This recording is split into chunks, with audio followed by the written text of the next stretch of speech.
Ladies and gentlemen, welcome back. It's your boy Naj. We got a very disappointing video today, if you haven't gotten the hint from the video title.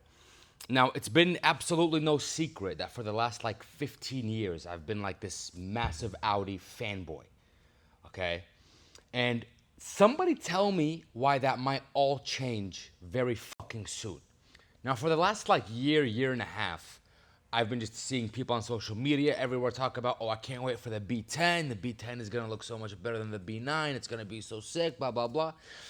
Not only was that all capped, it got me excited. It got me so excited just by people's hype that I was like almost willing to put in an order and buy a car brand new type of excited, which I never ever do. Because I feel like buying a brand new car is what I would call a bad financial decision. And then I see somebody post it online and I'm like, yeah, I kept scrolling because it looked AI generated and it looked like shit. I was in denial. It turns out that was the actual released photos.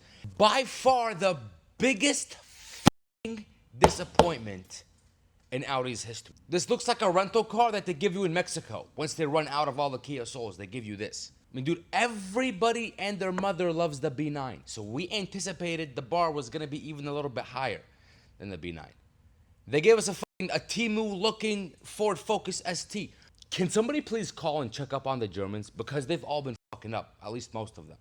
They're all going for this futuristic, bubbly, bullshit-looking concept that Mercedes started with the EQS, all right? If you just look at the side profile and you squint a little bit, you know what it looks like?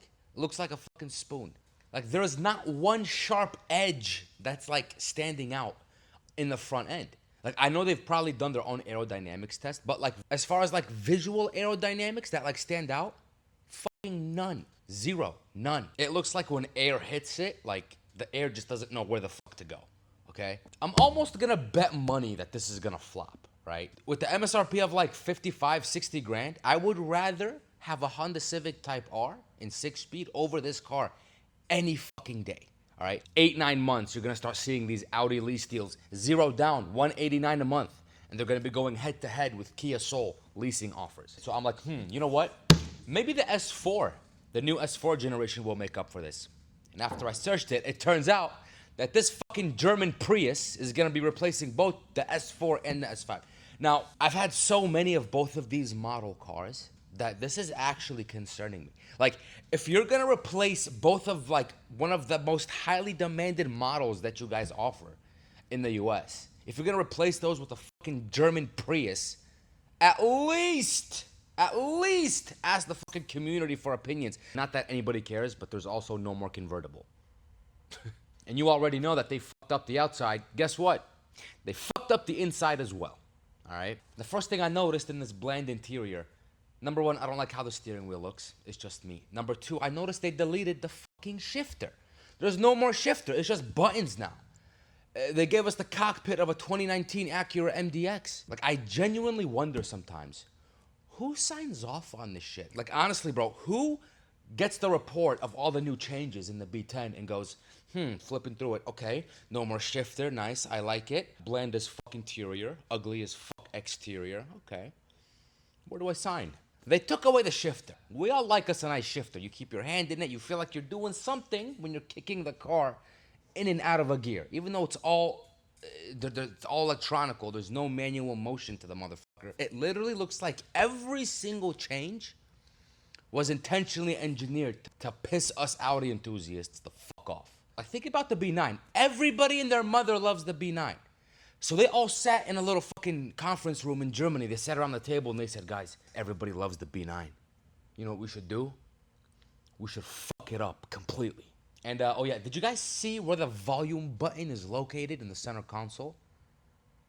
Why is it so fucking far? It's halfway across the room. I gotta take my seatbelt off to go adjust the volume. You're gonna have to have a passenger with you at all times just for volume control. Who thought this was a genius idea? Number one, it looks like they designed it for the European right-hand drive models, and they forgot to mirror it when they were making the US variant. That's what this looks like. It just pisses me off looking at it. And of course, 85,000 screens in front of you. The passenger now also has a fucking screen. It's not too out of the unexpected for cars these days, right? All the new cars, especially German ones, they're just adding screens everywhere. You get a fucking screen, you get a fucking screen, and you get a fucking screen, and you get a fucking screen. I don't know why, if it's just me, it's overdone. Like, the dashboards don't have any, like, personalities anymore. It's just screens. What the fuck are you giving my passenger a screen for? Like, for what? So we can just keep fucking with the dash? And what happens in an accident? An airbag pops out when they're fucking playing Tetris on the dashboard, and it takes their whole fucking arm off. I don't know. They basically took away everything you could love in an Audi S5. Right? Like, this isn't just bad for car enthusiasts and Audi enthusiasts in particular. This is also not good for anybody in, like, the automotive customization industry. Like, guys, you know me, I design body parts for a living, okay? I design car parts for a living. There ain't no fucking body kit that I can make that can fix this, dude. Like, it doesn't give you anything to work with. Like, usually you look at a car, like you look at the B9 or the B8, whatever, for example, and you look at it and you say, you know, there's some edges and some things and some features that you could kind of elaborate and build on that.